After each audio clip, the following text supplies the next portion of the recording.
Assalamualaikum warahmatullahi wabarakatuh. Salam literasi. Halo semuanya, perkenalkan saya Wahyu Nur Khalifah Hafida dari SMK Negeri 1 Pemalang. Di sini, saya sebagai peserta lomba penulisan resensi buku berbasis koleksi perpustakaan yang diselenggarakan oleh Dinas Perpustakaan dan Kearsipan Kabupaten Pemalang tahun 2026. Pada kesempatan ini, saya akan membedah salah satu karya literatur distopia terbaik dari penulis berbakat Terelie yang saya resensikan dalam perlombaan ini, yakni novel berjudul Hujan. Diterbitkan oleh Gramedia Pustaka Utama pada tahun 2016 dan buku ini merupakan cetakan ke-12 yang terdiri dari 320 halaman. Buku yang saya ulas ini merupakan koleksi dari perpustakaan sekolah saya, Perpustakaan Media Cendekia SMK Negeri 1 Pemalang. Pernahkah kalian merasa sangat sakit hati hingga berharap bisa menghapus ingatan itu selamanya dari kepala kalian? Novel ini bukan sekedar cerita cinta biasa, melainkan sebuah fiksi ilmiah distopia yang membawa kita ke masa depan yang serba otomatis. Cerita ini bermula di tahun 2042 ketika bencana gunung api purba dahsyat berskala FIA 8 meluluh lantakan bumi. Tokoh utama kita, Lail, kehilangan segalanya termasuk kedua orang tuanya dalam bencana global tersebut. Di tengah puing kehancuran, ia diselamatkan oleh Esok, seorang remaja jenius yang menjadi pelindung sekaligus tumpuan emosionalnya. Waktu silih berganti, dunia yang bangkit dengan teknologi canggih ternyata menyimpan ancaman baru. Kegagalan modifikasi cuaca membuat suhu bumi merosot tajam menuju zaman es. Esok pun terpilih dalam proyek raksasa pembuatan kapal ruang angkasa untuk menyelamatkan sebagian populasi manusia ke koloni luar angkasa. Lail yang terjebak dalam penantian tanpa kepastian dan trauma masa lalu yang menyiksa setiap kali hujan turun, akhirnya mengambil keputusan ekstrim, yaitu mendatangi pusat medis saraf untuk menghapus seluruh ingatannya tentang hujan dan esok. Ia harus memilih, melupakan segalanya demi ketenangan semu, atau tetap memeluk luka sebagai bukti ia pernah mencintai.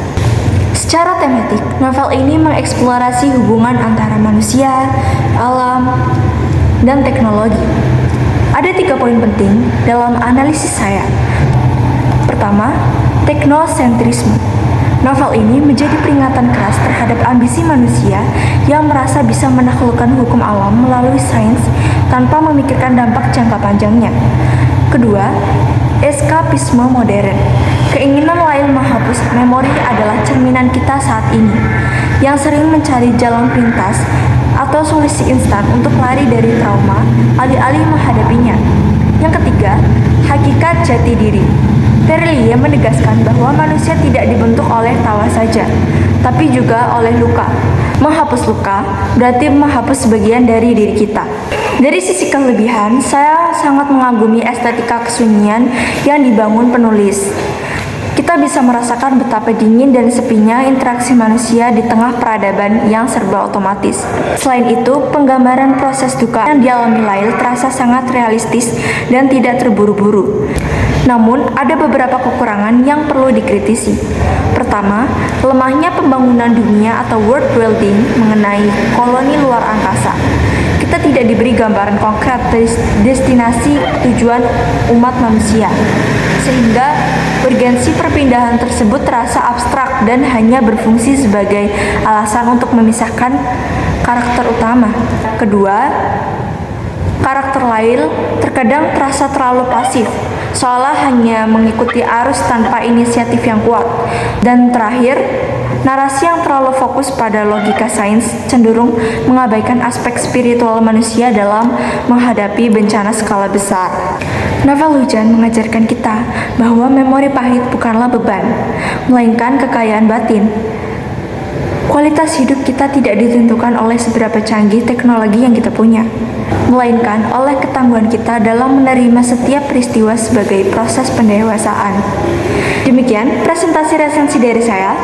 Mari kita belajar bahwa melupakan bukan satu-satunya jalan untuk bahagia, tetapi menerima adalah keberanian yang murni dari seorang manusia. Sekian presentasi dari saya. Wassalamualaikum warahmatullahi wabarakatuh. Terima kasih.